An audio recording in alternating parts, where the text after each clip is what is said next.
tak mampu, tak tahu kemampuan keilmuan hadisnya bagaimana, tiba-tiba datang nak mempertikaikan Al-Imam Al-Bukhari dengan mengatakan Al-Bukhari ini bukanlah orang yang hebat mana. Jadi tuan-tuan, ini merupakan satu penghinaan kepada imam kita Al-Bukhari. Saya nak bagi tahu tuan-tuan, kita dah membaca Sahih Bukhari ini lama dah. Bahkan begitu banyak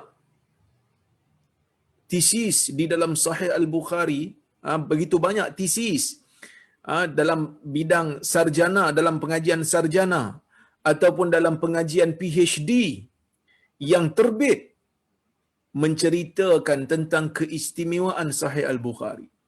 Bahkan kalau kita tengok ada satu tesis di University of Jordan masa saya buat PhD dulu, ada satu tesis di sisi Al-Imam Al-Bukhari, tentang Al-Imam Al-Bukhari, metod Imam Bukhari di dalam Kitabul Maghazi. Maksudnya dalam Sahih Bukhari ini ada bab besar yang dipanggil sebagai kitab, fasal lah. Ada bab kecil. Bab kecil ni di bawah fasal, di bawah kitab. Dalam Sahih Bukhari ini ada banyak kitab. Di antara kitabnya adalah Kitabul Maghazi. Apa itu Kitabul Maghazi? Kitab yang Imam Bukhari himpunkan, kitab yang Al-Imam Al-Bukhari himpunkan hadis-hadis berkenaan dengan peperangan Nabi sallallahu alaihi wasallam. Peperangan yang berlaku di zaman Nabi sallallahu alaihi wasallam dihimpunkan oleh Al-Imam Al-Bukhari di situ. Jadi bila kita tengok ada satu tesis PhD membahaskan tentang satu fasal je dalam Sahih Bukhari. Begitu hebatnya Al-Imam Al-Bukhari menyusun hadis. Begitu hebatnya Al-Imam Al-Bukhari memilih riwayat dan memilih jalur-jalur perawi sehingga kan satu tesis PhD keluar dalam membicarakan metodologi Al-Imam Al-Bukhari di dalam fasal Al-Maghazi. Jadi sebab itu tuan-tuan, Imam Bukhari ni bukan calang-calang orang lah. Bahkan Tarajimul Abwab dia panggil sebagai tajuk bab dalam Sahih Al-Bukhari. Imam Bukhari bila tulis bab ada tajuk. Tajuk bab tu merupakan perbincangan ulama. Banyak kitab ditulis membicarakan tentang maksud bab Al-Imam bab yang diletakkan ataupun tajuk bab yang diletakkan oleh Al-Imam Al-Bukhari. Jadi sebab itu tuan-tuan, kita Ahli Sunnah wal Jamaah mengangkat Sahih Bukhari ini sebagai kitab yang paling sahih. Bukan kerana semata-mata sebab Bukhari itu Bukhari, kerana ada kitab lain di sisi Bukhari yang tidak diangkat sebagai sahih. Sahih Bukhari ini bukan hanya Imam Bukhari punya, bahkan ia adalah milik umat kerana orang yang datang setelah daripada Imam Bukhari menulis, setelah orang yang datang kemudian, ulama-ulama yang datang kemudian setelah Imam Bukhari menulis Sahih Bukhari telah merumuskan, telah melihat hadis-hadis yang ada yang terkandung di dalam kitab Sahih Bukhari, maka mereka mendapati bahawasanya hadis-hadis dalam tu secara umumnya adalah sahih. Maka sesiapa yang merendahkan Sahih Bukhari, dia bukan merendahkan Al-Imam Al-Bukhari seorang, tetapi dia telah merendahkan umat Islam secara keseluruhannya, Ahlus Sunnah wal Jamaah secara keseluruhannya. Jadi kita tak dapat terimalah penghinaan seperti ini. Jadi tuan-tuan, hati-hati. Dan insya-Allah hari ini kita nak ambil manfaat daripada kitab Sahih Al-Bukhari. Kita masih lagi berada dalam kitab Al-Ilm, kitab ilmu, iaitu fasal ilmu. Kita nak masuk kepada bab yang baru hari ini insya-Allah. Setelah lama kita berhenti, sepanjang bulan Ramadan kita berhenti, dan kebetulan semalam pihak Telekom hubungi saya, yang mana mereka minta kita sambung semula hari ini kuliah insya-Allah. Jadi kita tengok hadis yang berikutnya, ya, hadis yang ke-86.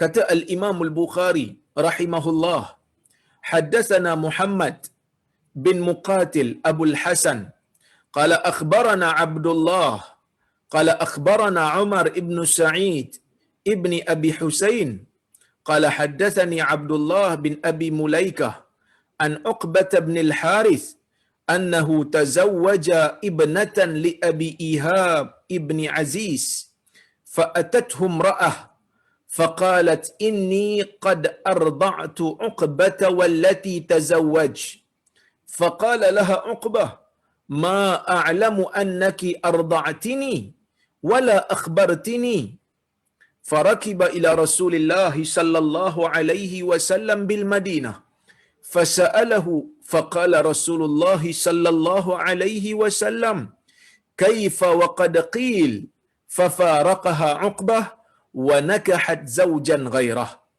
Inilah hadis yang ke-86 yang dimasukkan oleh Al-Imam Al-Bukhari di dalam sahih dia, iaitu di dalam bab berpergian untuk mencari jawapan tentang masalah yang terjadi, ataupun bab ar-rihlah fil mas'alah an-nazilah, iaitu bab berpergian ataupun bab bermusafir semata-mata untuk mencari jawapan bagi masalah yang berlaku pada diri sendiri.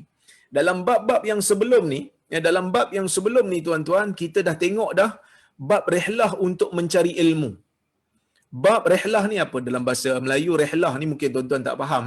Rihlah ni maksudnya, rihlah ni maksudnya bab yang bermusafir, keluar daripada rumah disebabkan oleh kerana nak mencari ilmu. Sebelum ni kita dah bincang dah yang ni.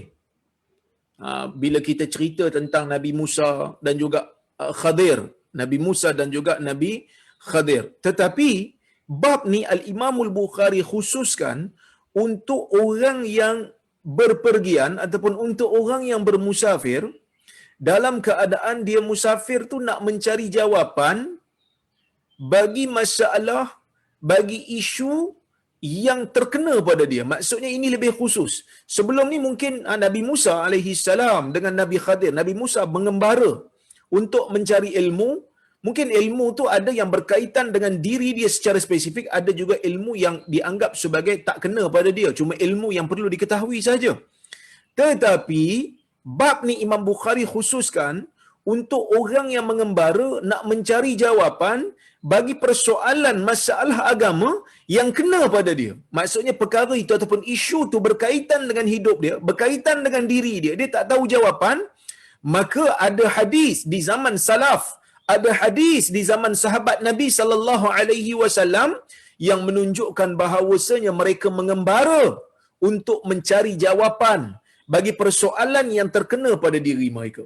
Sebab tu kata Al-Imam Al-Bukhari, dalam hadis ni Imam Bukhari bawakan hadis, Imam Bukhari kata, haddatsana Muhammad ibnu Muqatil Abul Hasan, telah bercerita kepada kami hadis ini Muhammad ibnu Muqatil Abul Hasan.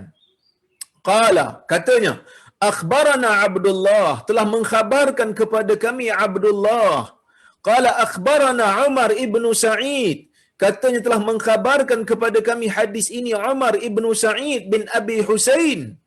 Katanya haddatsani Abdullah ibnu Abi Mulaikah, katanya telah bercerita kepada kami Abdullah bin Abi Mulaikah an Uqbah bin al-Harith, daripada Uqbah ibn al-Harith, annahu tazawwaja ibnatan li Abi Ihab bin Aziz. Uqbah bin Harith mengatakan bahawasanya dia telah menikah dengan seorang anak perempuan. Dia telah menikah dengan seorang anak perempuan, yang mana anak perempuan tu adalah anak Abu Ihab bin Aziz.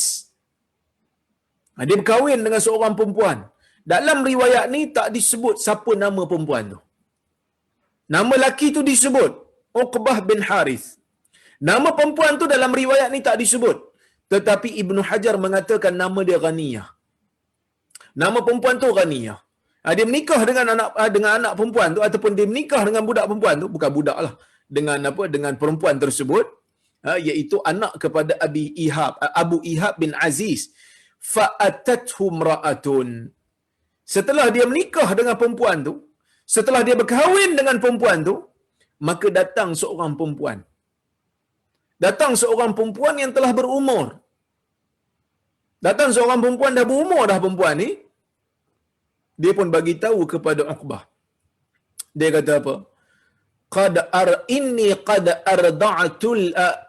qad arda'tu Uqbah wallati tazawwaj. Sesungguhnya aku ni pernah menyusukan Uqbah, dan aku juga pernah menyusukan perempuan yang dia nikahi. Maksudnya Uqbah dan juga isteri barunya tu, isteri yang baru dia nikahi tu adalah adik-beradik susuan. Sebab mereka berkongsi mak susu yang sama, ibu susu yang sama. Perempuan ni sebut begitu. Faqala laha Uqbah. Uqbah berkata, "Ma a'lamu annaki arda'tini wala akhbartini." Aku tak tahu yang kau pernah menyusukan aku. Dan sebelum ni kau tak pernah pun bagi tahu aku. Jadi Uqbah ni dia dah menikah dah. Dia dah menikah dah dengan perempuan nama Ghaniyah ni. Tiba-tiba seorang perempuan bagi tahu. Seorang perempuan datang, dia kata, "Aku pernah menyusukan kamu. Dan aku pernah menyusukan perempuan yang kamu jadikan sebagai isteri." Ini satu berita, tuan-tuan. Ini satu berita yang datang. Jadi isu ni isu yang berkaitan dengan diri Uqbah bin Harith dan isterinya. Sebab kalau mereka ni betul-betul adalah saudara susuan, maka pernikahan mereka itu adalah pernikahan yang batil. Tak sahlah pernikahan sebab adik-beradik susu. Maka bila perempuan ni cakap macam tu, Uqbah katalah, dia kata, "Ma'a'lamu annaki arda'tini wala akhbartini." Aku tak tahu yang kau pernah menyusukan aku. Dan aku tak tahu pun, dan kau pun tak pernah bagi tahu aku sebelum ni. Ni baru nak bagi tahu. Farakiba ila Rasulillah sallallahu alaihi wasallam bil Madinah. Maka dia pun menunggang kenderaan dia, menunggang tunggangan dia. Dia pun ambil tunggangan dia, dia pergi berjumpa dengan Nabi sallallahu alaihi wasallam yang berada di Madinah. Dia kat mana pada masa ni? Ulama-ulama hadis kata pada waktu ni dia berada di Makkah. Dia berada di Makkah yang mana jauh daripada Madinah. Maka bila berlaku perkara ni pada dia, bila berlaku aja peristiwa ni pada dia, dia tak ada jawapan. Dan benda ni berkaitan dengan dia. Benda ni berkaitan dengan pernikahan dia. Dia tak boleh buat main-main. Kerana isu ni adalah isu agama. Jadi tuan-tuan, apa yang berlaku? Dia pun ambil tunggangan dia.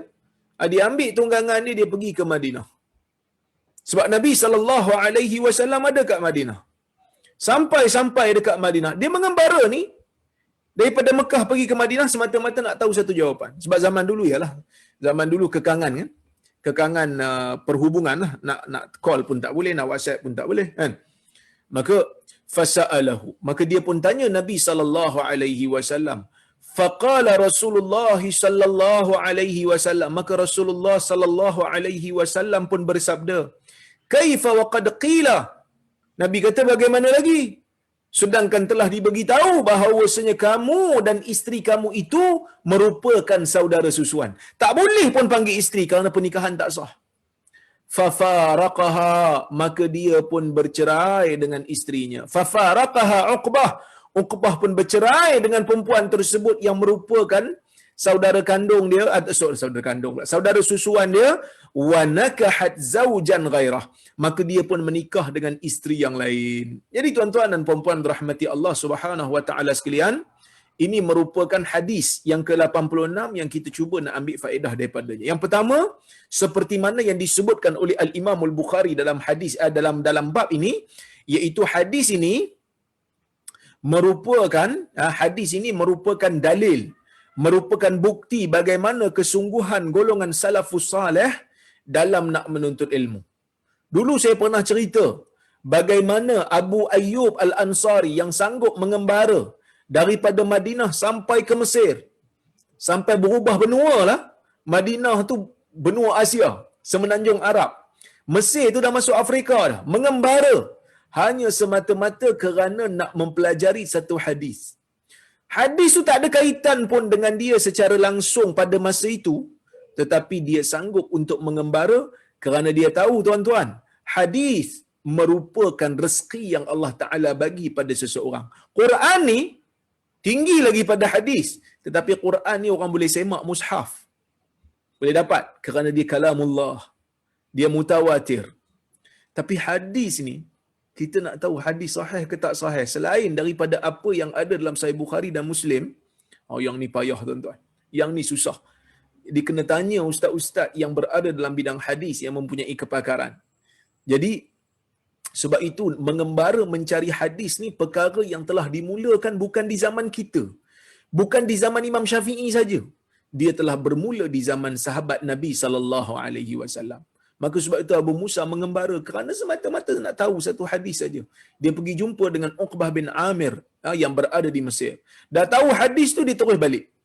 Tak adalah dia nak pergi Mesir tu nak shopping dulu ke, dia nak rehat dulu ke, tak. Dia dah tahu satu hadis, itu tujuan dia mengembara, dah selesai pengembaraan dia, tujuan telah tercapai, maka dia terus balik. Itu juga yang berlaku kepada Jabir bin Abdullah Al-Ansari yang mengembara hanya semata-mata kerana nak cari satu hadis. Dia berjumpa dengan Abdullah bin Unais yang berada di Syam, maka dia mengembara daripada Madinah pergi ke Syam hanya semata-mata nak dengar sebuah hadis. Tuan-tuan dan puan-puan rahmati Allah sekalian, Ibnul Musayyib kata, inni la asiru masirata yaumin wa lailah li ajli hadithin wahid. Sesungguhnya aku memang akan bermusafir perjalanan yang 1 hari dan 1 malam. Mungkin ada di antara kita yang kata 1 hari 1 malam ni punya perjalanan taklah letih mana. Tapi jangan ingat masa ni. Jangan ingat masa ni punya perjalanan. Kita kena ingat perjalanan tu perjalanan dengan perjalanan di dalam padang pasir bersama dengan kuda ataupun unta yang panah terik di zaman tu. Kerana Ibnul Musayyib merupakan seorang yang berasal daripada Madinah. Dia kata, aku sanggup berjalan 1 hari 1 malam. Usah kata berjalan naik unta, tuan-tuan. Cuba kalau kita bayangkan flight kita 24 jam. Tak berhenti, non-stop. Ataupun stop sekejap, berhenti, transit, lepas tu naik balik. Cuba bayangkan flight kita 24 jam. Kita naik flight pergi umrah 7 jam pun kadang-kadang kita rasa lama. Kita naik flight nak pergi ke US pun 21 jam. Kita rasa lama sungguh. Berakar dah punggung kita duduk dalam kapal terbang. Tetapi orang yang mempelajari hadis, mereka sanggup mengembara nak menuntut ilmu. Nak menuntut ilmu hanya semata-mata kerana nak tahu satu hadis, kerana mereka tahu ia merupakan satu kurnia daripada Allah Subhanahu wa taala. Maka sebab itu kata Sa'id bin Musayyib, aku sanggup bermusafir 1 hari dan 1 malam hanya semata-mata kerana nak mempelajari satu hadis. Satu hadis cukup. Sebab itu tuan-tuan, Ibnu Hajar sewaktu dia mensyarahkan hadis ni, dia mengatakan apa? Dia bawa satu kalam Asy-Sya'bi, seorang tabi'i, ya. Dia bawa kalam Asy-Sya'bi, seorang tabi'i, dia kata apa? Law anna rajulan safara min aqsa Syam ila aqsa Yaman li hifzi kalimatin tanfa'uhu fima baqiya min umrihi lam ara safarahu yadhi'. Yang bermaksud, kata Sya'bi, kalaulah ada seorang lelaki, kalaulah ada seorang individu yang sanggup bermusafir min aqsal Madinah, daripada min aqsa Syam, daripada hujung Syam. Hujung Syam ni maksudnya yang paling utara di Syam lah, kawasan yang paling utara semenanjung Arab, ila aqsal Yaman, dia bermusafir daripada hujung semenanjung Arab sampailah ke hujung semenanjung Yaman, lihifzi kalimatin, untuk menghafal satu kalimah. Dia bermusafir tu hanya semata-mata kerana nak hafal satu kalimah sahaja, bukan satu ayat, satu kalimah. Tanfa'uhu, satu kalimah yang boleh memanfaatkan hidup dia. Fima baqiya min umrihi, dalam umur yang masih berbaki. Dalam umur yang masih berbaki, lam ara safarahu yadhi, aku tidak memandang permusafirannya itu, ya, aku tak memandang permusafirannya itu akan sia-sia. Maksudnya apa? Maksudnya orang yang bermusafir jauh hanya semata-mata kerana nak menuntut satu kalimah yang bermanfaat untuk hidup dia, bermanfaat untuk pegangan agama dia, itu merupakan perkara yang dituntut, perkara yang bermanfaat untuk dia. Perkara tu sekali-kali tidak dianggap sebagai perkara yang sia-sia. Kerana Nabi SAW sendiri menjanjikan syurga bagi orang yang merentas jalan kerana nak menuntut ilmu. Seperti mana sabda Nabi sallallahu alaihi wasallam, "Man salaka tariqan yaltamisu fihi al-ilma, sahalallahu lahu tariqan bihi ilal jannah," atau kama qala. Nabi mengatakan sesiapa yang merentas jalan untuk mencari ilmu di jalan tersebut, maka Allah Azza wa Jal akan memudahkan jalan untuknya ke syurga. Jadi samalah macam kita duduk dalam live ni. Walaupun zaman dulu susah untuk menuntut ilmu, terpaksa mengembara jauh. Tetapi sekarang majlis-majlis ilmu boleh didengari walaupun tidak perlu mengembara. Boleh didengari walaupun hanya sekadar kita duduk di tempat kita. Boleh untuk kita akses, boleh untuk kita hadir walaupun ustaz yang mengajar tu bukan berada di rumah kita. Boleh kita hadiri sambil kita minum kopi dan sambil kita makan nasi lunch kita. Ni waktu lunch ni kan. Jadi nak menunjukkan tuan-tuan, proses pemberian ilmu, proses menuntut ilmu telah dimudahkan. Jadi apa lagi alasan kita? Mungkin zaman dulu orang kata, "Alah, nak pergi masjid, ustaz, masjid jauh. Kuliah dekat masjid." Sekarang tuan-tuan, online. Boleh diakses, boleh untuk dicapai hanya dengan membuka internet. Jadi apakah lagi alasan kita untuk tidak menghadiri majlis ilmu, untuk tidak mengambil manfaat ilmu yang ada. Jadi hadis ini memberikan kita galakan. Apatah lagi kalau ilmu tu ilmu yang berkaitan dengan kehidupan kita. Ilmu berkaitan dengan amalan kita yang kita tak tahu jawapan. Maka lagilah penting untuk kita menuntut ilmu, mengembara ataupun mencari, menghadiri majlis demi majlis untuk mendapatkan jawapan. Baik, itu yang pertama. Yang kedua, Ibn Battal mengatakan, Ibn Battal ni seorang ulama mazhab Maliki. Dia mengarang kitab Syarah Sahih Bukhari. Dia kata apa? Bila Uqbah bin Haris mengembara, tuan-tuan.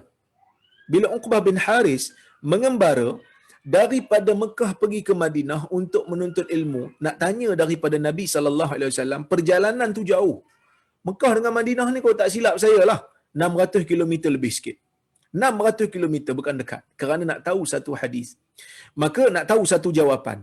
Maka Nabi pun memberikan jawapan pada dia. Ibn Battal kata apa? Ibn Battal kata, hadis ini secara tidak langsung.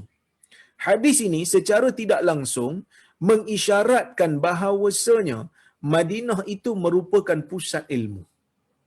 Hadis ini secara tidak langsung mengisyaratkan bahawasanya Madinah itu adalah tempat ilmu. Sebab itu orang mengembara pergi ke Madinah. Bahkan ini dibuktikan di zaman Imam Malik, tuan-tuan. Tuan-tuan dan puan-puan rahmati Allah sekalian, Imam Malik ini terkenal sebagai Imam Daril Hijrah. Imam yang tinggal di Madinah. Kalau orang lain dulu suka mengembara, daripada sini ke sini mengembara. Mengembara untuk apa? Mengembara untuk dengar hadis. Ibn Hibban mengembara daripada Isfijaq sampai ke Iskandariah di Mesir untuk mendengar hadis demi hadis yang dia himpunkan daripada ribuan guru. Jadi memperbanyakkan guru ni merupakan satu kebanggaan bagi ulama-ulama hadis, kerana seperti mana yang saya sebut sebelum ini, mengembara untuk mencari ilmu adalah tradisi golongan sahabat yang dimulakan oleh golongan sahabat lagi. Itu yang pertama. Kemudian tuan-tuan, jauhlah Madinah ni, orang duk banggalah kalau dapat pergi mengembara. Imam Syafi'i pun pernah sebut untuk penuntut ilmu pergi mengembara. Dia kata kerana air kalau bertakung di satu tempat, dia akan buruk, dia akan jadi tak elok, dia akan jadi kotor. Tapi kalau air tu mengalir, dia jadi macam sungai, dia akan bersih. Maka begitulah penuntut ilmu. Tak boleh hanya kekal berada di tempat sendiri. Pergi mengembara. Pergi mengembara. Pergi ke sana, pergi ke sini. Sebenarnya hari ini pun orang mengembara juga ke universiti. Ada yang pergi universiti di Mesir, ada yang pergi universiti di Jordan, ada yang pergi universiti di Yaman, ada yang pergi universiti di Syria, ada yang pergi universiti di macam-macam negeri lah. Di Riyadh dan seumpamanya. Mengembara untuk mencari ilmu. Tetapi Imam Daril Hijrah, Imam Malik, kita tak tahu dia mengembara di luar daripada semenanjung Arab. Tak ada. Kerana apa? Para ulama berbincang kerana dia kata Imam Malik duduk di Madinah. Yang mana Madinah ini merupakan Madinatul Nabi, Madinatul Rasul, Madinah yang dikunjungi oleh ramai orang. yang dikunjungi oleh ramai manusia untuk pergi bersalat di Masjid Nabawi. Jadi orang datang ke tempat dia. Maka sebab itu dia tak perlu dia tak perlu pergi mengembara jauh.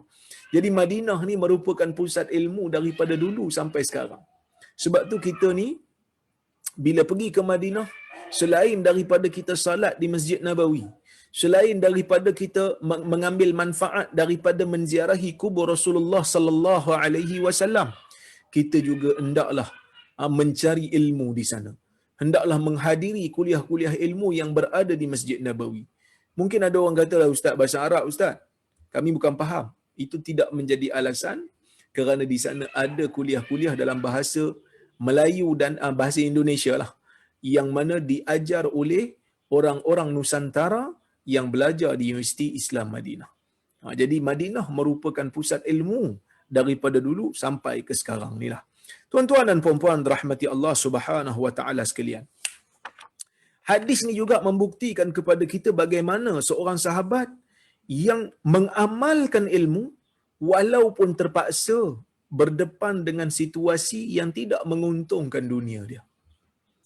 Mungkin hari ini, tuan-tuan, kita berdepan dengan satu isu. Kita berdepan dengan satu situasi yang mana kalau kita ikut arahan agama, dunia kita hilang. Kalau kita ikut panduan agama, maka kita akan rugi. Jadi macam mana nak buat? Orang yang beriman seperti sahabat ni, memang dia akan meninggalkan apa yang agama larang. Walaupun terpaksa untuk memperjudikan keuntungan dunia dia. Walaupun terpaksa untuk merugikan dunia dia.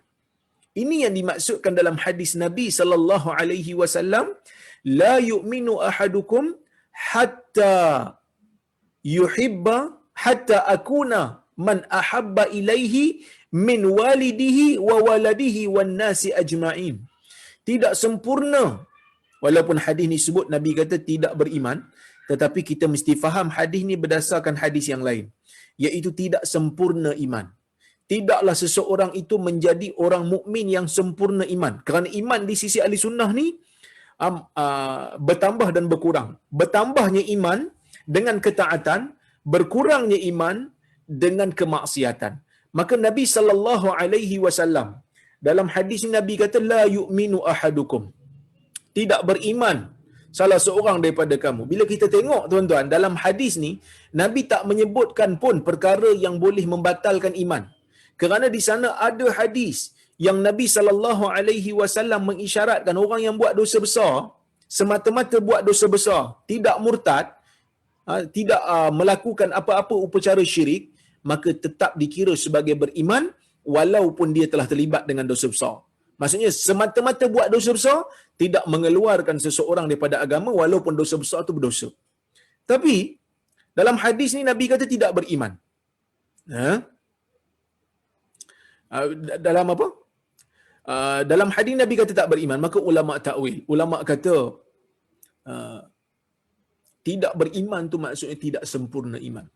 Nabi SAW sebut dalam hadis ni, tidak sempurna iman salah seorang daripada kamu, melainkan aku dia sayang lebih. Melainkan aku dicinta lebih. Melebihi daripada anaknya. Melebihi daripada ayah ibunya. Melebihi daripada manusia keseluruhannya. Kadang-kadang kita dengar hadis ni, kadang-kadang kita dengar hadis ni, kita rasa hadis ni macam ringan. Tetapi Nabi mention tentang kesempurnaan iman. Nabi sebut tentang tuntutan iman. Sebenarnya benda ni berat, tuan-tuan. Walaupun kadang-kadang kita rasa macam, alah, benda ni senang nak buat. Alah, nak sayang Nabi ni. Kan? Senang je nak sayang Nabi. Tapi Nabi kata bukan hanya sekadar sayang. Nabi kata sayang Nabi lebih daripada segala-galanya. Sayang Nabi lebih daripada makhluk-makhluk yang lainnya. Bila yang rasa susah ni, sayang Nabi ni mendahulukan sayang Nabi. Menyayangi Nabi lebih daripada makhluk lain ni menjadi sukar apabila menyayangi Nabi, mendahulukan arahan Nabi akan menyebabkan kita hilang dunia. Akan menyebabkan keuntungan dunia kita hilang. Maka dalam keadaan ni tuan-tuan, kita nilai, kita sayang Nabi lebih ke?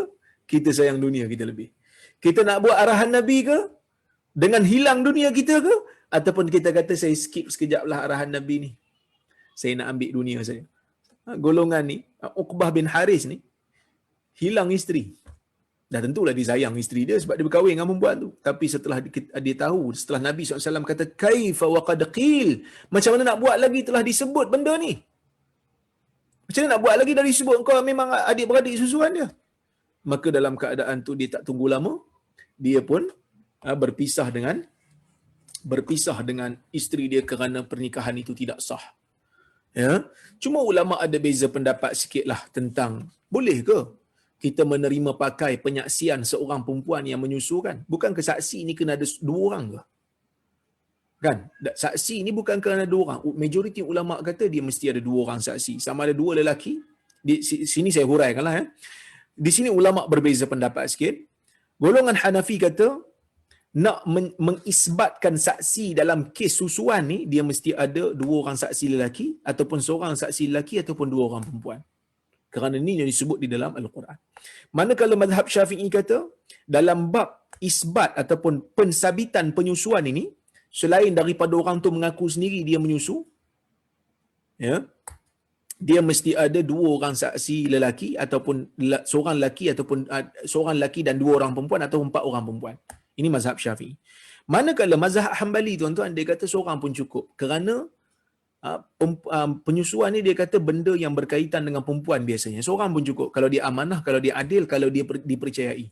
Maksud kalau dia tu adil, kalau dia tu siqah, orang yang dipercayai kalamnya, orang baik, tidak dipertikaikan kredibiliti dia, maka dalam keadaan tu Hanbali kata diterima walaupun seorang perempuan.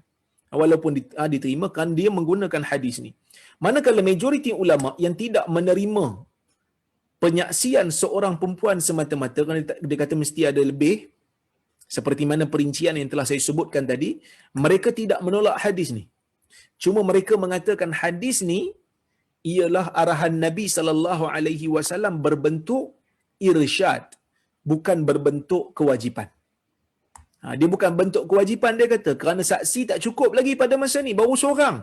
Majoriti ulama kata dia yang Nabi SAW kata nak buat macam mana dah disebut macam tu, maka ia adalah arahan daripada Nabi ataupun cadangan daripada Nabi SAW kepada Uqbah supaya melazimi wara', menjauhkan diri daripada tahmah. Sebab kalau dia tak berpisah, walaupun tak cukup syarat, orang akan kata dia perempuan tu adik-beradik susuan dia, orang dah bagi tahu dah tapi dia masih lagi berdegil, maka dia melarikan diri daripada tahmah pada waktu tu, dan ia adalah sesuatu yang dituntut. Ya, tapi di Malaysia ni oleh kerana undang-undang kita pakai mazhab Syafi'i, maka sebab itu kita kena ambil takwilan itulah, takwilan yang mengatakan arahan Nabi SAW dalam hadis ni merupakan arahan irsyad. Itu arahan cadangan untuk bersifat wara' di dalam agama. Kita tengok hadis berikutnya tuan-tuan. Sekejap saya paparkan dulu. Okey, kita tengok hadis yang berikutnya.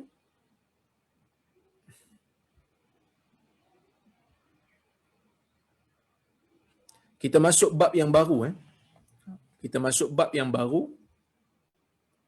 Di dalam Sahih Bukhari, hadis nombor 87. Hadis nombor 87.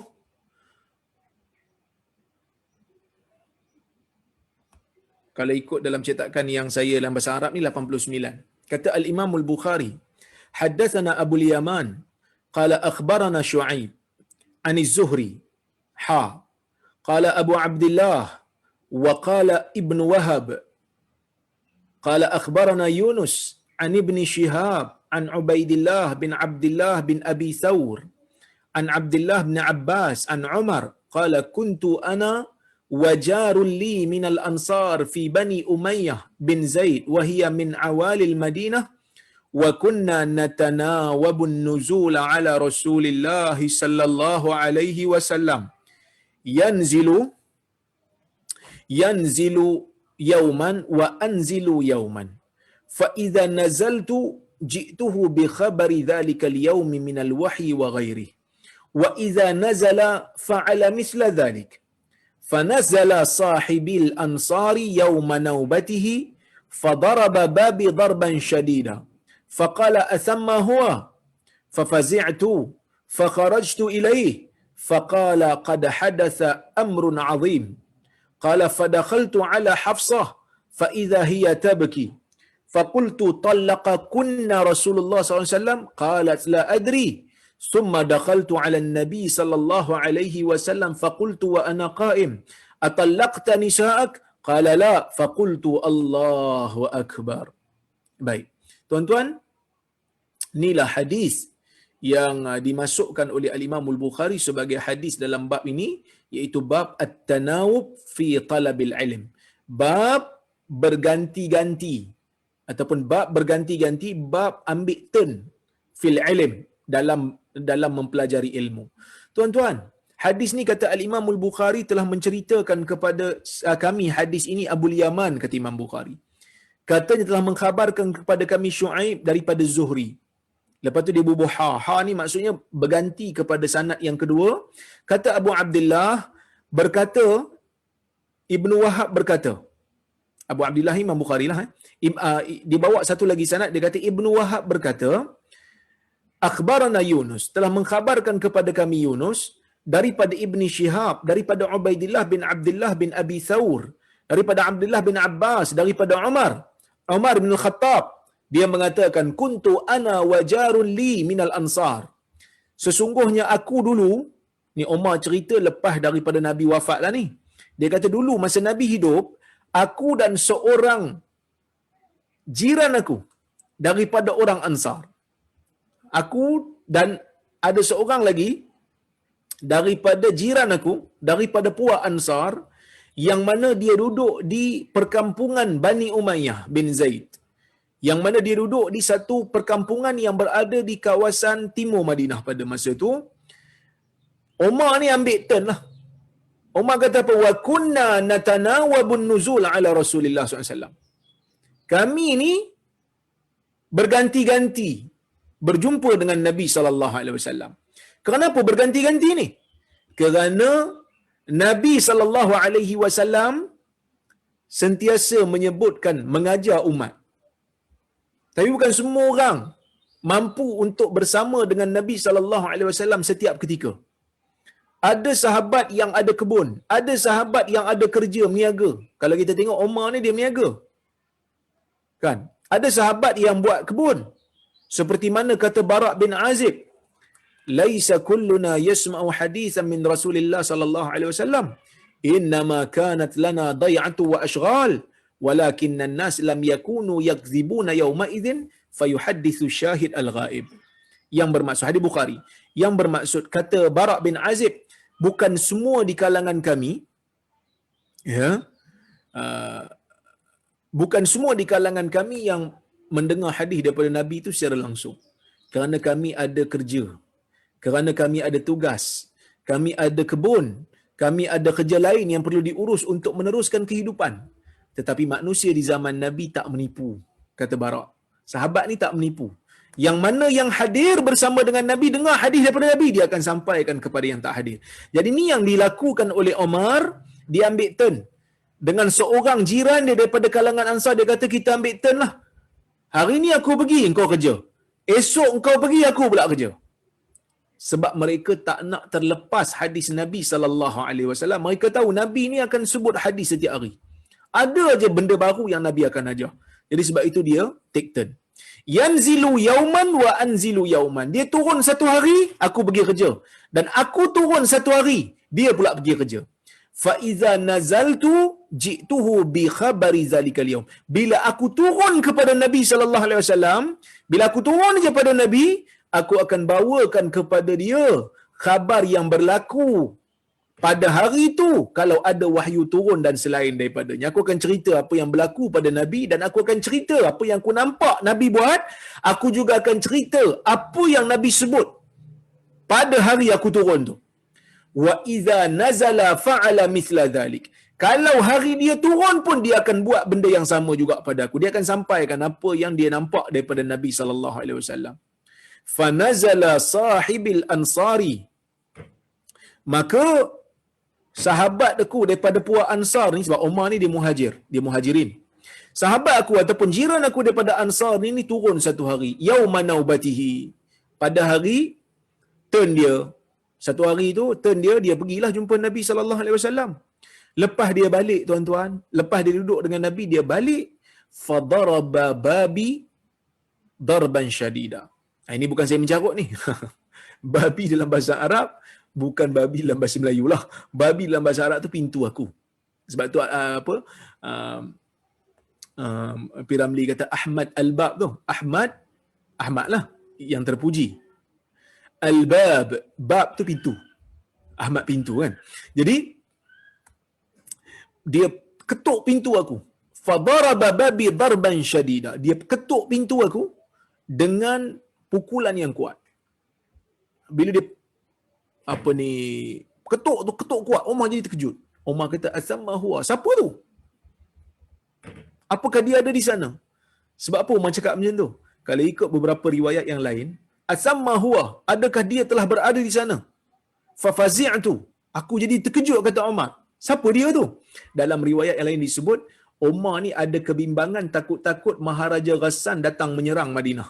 Sebab ada berita yang menunjukkan bahawasanya Maharaja Ghassan nak serang Madinah pada masa tu. Maharaja Ghassan ni yang bernaung di bawah Rom pada masa tu. Jadi sebab tu dia asamma huwa, dia dah turun ke kat sana? Kan? Maka fafazi'tu fakharajtu ilaih, aku pun terkejut, kata Umar, aku pun keluar jumpa dia.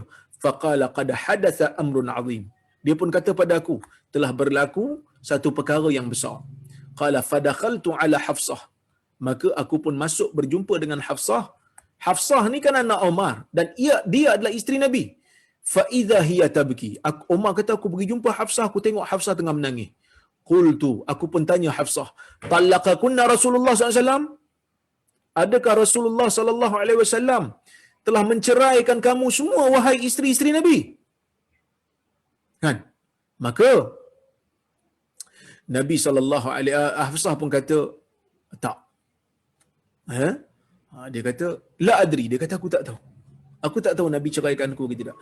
Summa dakhaltu ala Nabi SAW, kemudian aku pun masuk berjumpa dengan Nabi SAW. Faqultu wa ana qa'im atallaqta nisa'ak.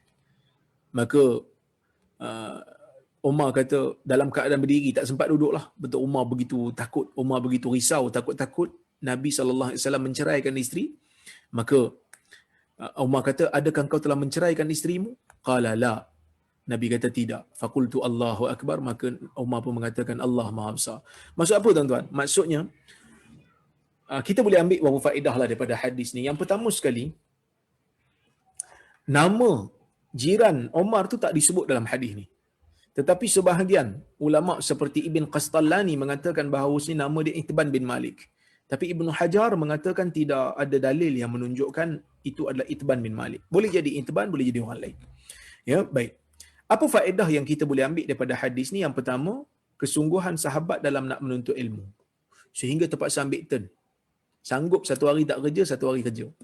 Dan ambil turn dengan sahabat yang lain untuk belajar ilmu, sebab mereka tahu Nabi SAW ni adalah guru dan Nabi ada sebut hadis yang takut mereka terlepas. Yang kedua tuan-tuan, yang kedua, hadis ni menunjukkan kepada kita tentang penuntut ilmu ni, kalau mereka terpaksa untuk bekerja, mereka boleh bekerja dan boleh catch up later. Boleh catch up ataupun boleh belajar kemudian setelah daripada balik bekerja.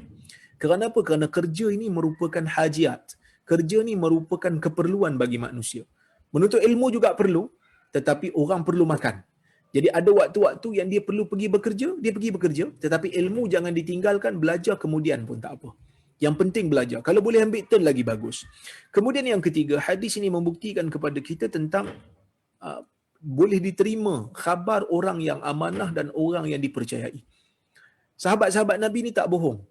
Walaupun Umar ni ambil turn dengan seorang saja, khabar yang dibawa oleh seorang tu diterima. Kecuali kalau tak ada ataupun kita panggil kalau kita ada keraguan sikit, mungkin dia silap. Kerana orang baik ni boleh jadi dia silap, boleh jadi dia lupa. Dalam hadis ni nampaknya macam berlaku ada silap faham sikit, seolah-olah macam ada yang bagi tahu seolah-olah Nabi SAW telah menceraikan isterinya. Sedangkan tidak berlaku demikian, dia hanya sangka-sangka. Sebab itu dalam Islam ni ada bab yang dipanggil sebagai tabayyun. Ada bab yang dipanggil sebagai semakan berita. Semak berita. Semak betul-betul. Adakah ia dinukil dengan cara yang betul ataupun mungkin ada tersilap di mana-mana. Bukan kerana tak semestinya orang yang tersilap tu jahat. Boleh jadi dia baik, dia baik. Kan? tapi tersilap faham. Dan tuan-tuan dan puan-puan rahmati Allah sekalian, semakan ni adalah benda yang berlaku sejak zaman dulu lagi. Nak tengok berita yang dinukilkan tu betul ke tidak. Mungkin kita pernah main kot permainan kalau kita pergi training ke apa, telefon karat kan. Buat baris panjang-panjang, orang depan terima berita, lepas tu bisik pada orang belakang, bisik pada orang belakang sampai 40 orang. Sampai ke 40 orang berita yang disampaikan tu akan jadi lain. Kenapa? Kerana semua perawi-perawi dalam tu semua tak siqah belaka, semua tak ingat belaka. Jadi ini yang berlaku di zaman dulu, periwayatan berlaku dan hanya golongan yang mempunyai ingatan yang kuat, golongan yang berkredibiliti, riwayatnya diterima. Orang baik pun kadang-kadang berlaku kesilapan. Macam mana nak tahu dia silap? Kita banding riwayat. 10 orang meriwayatkan hadis yang sama, kita tengok dan kita banding. Kalau ada yang tersilap, ada yang lain sikit dan tidak disokong oleh orang lain, maka riwayat dia kita anggap riwayat yang bermasalah, riwayat yang syaz. Jadi tuan-tuan dan puan-puan rahmati Allah sekalian, saya rasa cukuplah sekadar itu untuk hari ini. Sebab kalau ikut saya kena berhenti 1.45 tadi, saya dah ambil lebih masa 7 minit. Kan, sebab tuan-tuan dan puan-puan pun nak pergi kerja balik, mungkin ada yang nak makan dulu sebelum sambung kerja balik. Jadi saya mohon maaf kerana ambil lebih masa. Mudah-mudahan apa yang saya sampaikan pada hari ini dapatlah memberi sedikit semangat untuk kita terus menuntut ilmu, untuk kita terus gagah dalam mencari ilmu Allah Subhanahu Wa Taala, membuat bekalan untuk amalan kita sentiasa untuk hidup sebagai seorang mukmin insya-Allah. Jadi tuan-tuan dan puan-puan rahmati Allah Subhanahu Wa Taala sekalian, saya berhenti dulu di sini. Saya minta maaf kalau terkasar bahasa tersilap kata. Terima kasih kepada Bakit Badan Kebajikan Islam Telekom yang menganjurkan kuliah pada tengah hari ini. Aqulu qawli hadza wa astaghfirullahal azim li wa lakum. Wassalamualaikum warahmatullahi wabarakatuh. Kita jumpa lagi insya-Allah nanti.